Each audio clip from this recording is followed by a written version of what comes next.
ఏంటి కొల్లన్నా ఏదైనా exam prepare అవుతున్నావా? లేదు మేడం. ఓకే, నాకు అర్థమైంది. ఏంటి? ప్రిడిక్షన్ టేబులేగా. చూసావు ఎలా కనిపెట్టేసానా? నేను చాలా షార్ప్ తెలుసా? ఈ షార్ప్నెస్ చూసి మీ పక్కింటి అబ్బాయి నువ్వు కత్తిలా ఉన్నావు అని కూడా అని ఉంటాడే. హే, నీకెలా తెలుసు?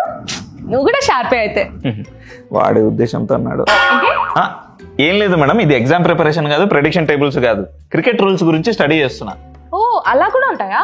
అలాగే ఉంటది, కానీ ఇదేంటో ఆర్గానిక్ కెమిస్ట్రీ లాగా అస్సలు అర్థం కావట్లా. మొత్తం కలగా పులగం బిస్మిల్లాబాద్ ఆల్ఫాన్సో పుత్రి లాగా ఉంది. సింపుల్ గా చెప్పాలంటే క్రిస్టోఫర్ నోలన్ సినిమాలో ఉందన్నమాట. ఎగ్జాక్ట్లీ. 100 రూల్స్ ఉన్నాయి, పోనీ అవైనా గుర్తుపెట్టుకుందామా అనుకుంటే మళ్ళీ మధ్యలో ఎక్సెప్షన్స్ అంటారు. ఇది ఇలా కూడా చేయొచ్చు, అది అలా కూడా చేయొచ్చు, అసలు చేయకపోవచ్చు, మా ఇష్టమే అంటున్నారు. కష్టమే అర్థం చేసుకోవడం. మరి అంతే కదా మేడం. ఇప్పుడు కీపర్ చేసిన తప్పుకి బౌలర్ బొక్క పెట్టించుకోవాలంటే ఎట్లా? ఇంకా సైడ్ లైన్ నోబాల్ సంగతి అంటారా? ఒక్కోలా చెప్తున్నారు, అసలు అర్థం కావట్లా. అయ్యో కొండలన్నా, అట్లా దిమాగ్ ఖరాబ్ చేసుకోకు నువ్వు. ఇప్పుడు నీకు ఒక సినిమా అర్థం కాలేదనుకో, నువ్వేం చేస్తావు? ఏం చేస్తాం, హీరోయిన్ చూసి హ్యాపీ ఫీల్ అవడమే. ఇదిగో మీరు కోపంగా చూసినా కన్నెర్ర చేసినా మేము చేసేది అదే. అయితే చీర్ లీడర్స్ ని చూసుకో. మీకేంటి మేడం ఎన్నైనా చెప్తారు.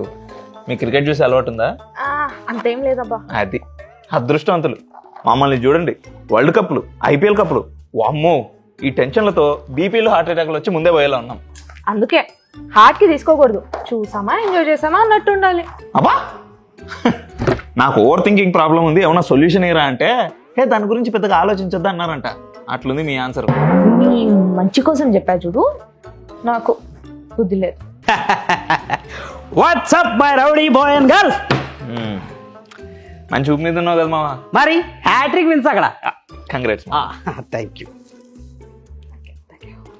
నేను ముందే చెప్పా కదా మావా, మేము స్టార్టింగ్లో అలానే ఓడిపోతాం, కంబ్యాక్ ఇస్తే ఇలా గట్టిగా ఇస్తామని. కరెక్ట్ మావా, నువ్వు చెప్పింది 100% కరెక్ట్. ఎందుకంటే అది కరెక్ట్ కాబట్టి. వీడేంటి నో బౌన్స్ గురించి కాంట్రవర్సీ చేస్తాడని కూడా ఇలా సరెండర్ అయిపోయాడు. ఆయన వాంఖడలో మనం ఇచ్చిన బెల్ట్ ట్రీట్మెంట్ అలాంటిదిలే. మామా, మనం అనుకున్న దాన్ని బట్టి వాంఖడేలో మీరు గెలిచారు, హ్యాపీస్. మన సిఎస్కేతో కూడా గెలిచారు, ఇంకా హ్యాపీస్. ఈ రోజు మ్యాచ్ ఉప్పల్లో కాబట్టి మీరు రెస్ట్ తీసుకోండి, మ్యాచ్ మాకు ఇచ్చేయండి, పనిలో పని మీ దిష్టి కూడా పోతుంది. ఏమంటావు? సరేరా, ఓకే, అప్రూవ్డ్. ఈరోజు మీరు గెలిచేయండి.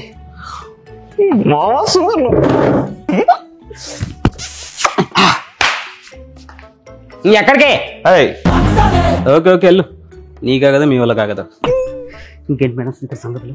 ఏంటి పాండు, మీ ఇద్దరు రియల్ ఎస్టేట్ దందా స్టార్ట్ చేస్తున్నారా ఏంటి? అదేంటి ఆ డౌట్ ఎందుకు వచ్చింది మీకు? మరి ఒకటి నువ్వు గెలువు, ఒకటి నేను గెలుస్తా. ఏంటి సెటిల్మెంట్లు? అదా ఏదా వాడు సునకానందం కోసం, లేకపోతే ఎంఐ మీద ఎస్ఆర్ఎస్ గెలవడమా? No chance. అంటే కొండలన్న చెప్పిందంతా అదంతా యాక్టింగ్ రా.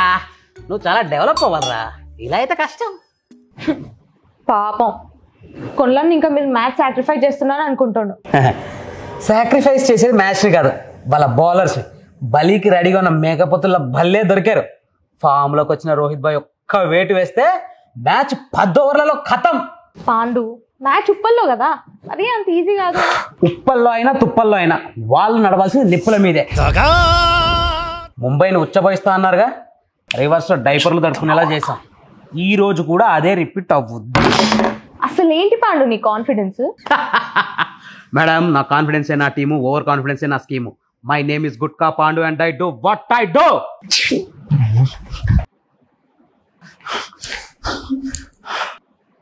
ప్యాటు వచ్చేసాడు.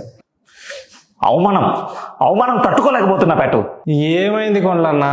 ఈ మనుషులు ఉన్నారే మొత్తం దొంగనా కొడుకులు ప్యాటు. గుడ్డలు చెప్పుకోకు, ఏమైందో చెప్పు. ఆ ఊసర వెళ్ళి పాండుగాడు ఈరోజు మ్యాచ్ ఇచ్చేస్తా అన్నట్టు మాట్లాడి నేను పక్కకి వెళ్ళినప్పుడు మన టీంని ఘోరంగా అవమానిస్తున్నాడు. పోనీ నన్ను ఏమన్నా చేయమంటావా? నా బాధ కూడా అదే, మొత్తం నువ్వే చేస్తున్నావు. నేనేం చేసిన? అలా కాదు, బౌలింగ్, ఫీల్డింగ్, అప్పుడప్పుడు బ్యాటింగ్ మొత్తం నువ్వే చేస్తున్నావు. మిగతా వాళ్ళు ఎప్పుడు ఆడతారో ఎప్పుడు హ్యాండ్ ఇస్తారో అర్థం కావట్లేదు అంటున్నా. నాకు కూడా ఏం చేయాలో అర్థం కావట్లా. నువ్వు అలా అనద్దు ప్యాటు, బాధేస్తుంది. నువ్వైనా ఏం చేయగలవు? కానీ ఒక్కటి చేయొచ్చు, జనాలందరూ నిన్ను కింగ్ ఆఫ్ కంబ్యాక్స్ అంటారు, అది నిజమని నిరూపించవచ్చు. మన టీంని మన కాన్ఫిడెన్స్ని ఎగతాళి చేసిన ప్రతి ఒక్కడికి మనమేంటో చూపించవచ్చు. ఈరోజు మ్యాచ్ గెలవచ్చు. నువ్వు మళ్ళీ మాటిచ్చే టైం వచ్చింది బ్యాట్. ఈరోజు మనం గెలుస్తానని మాటివ్వు.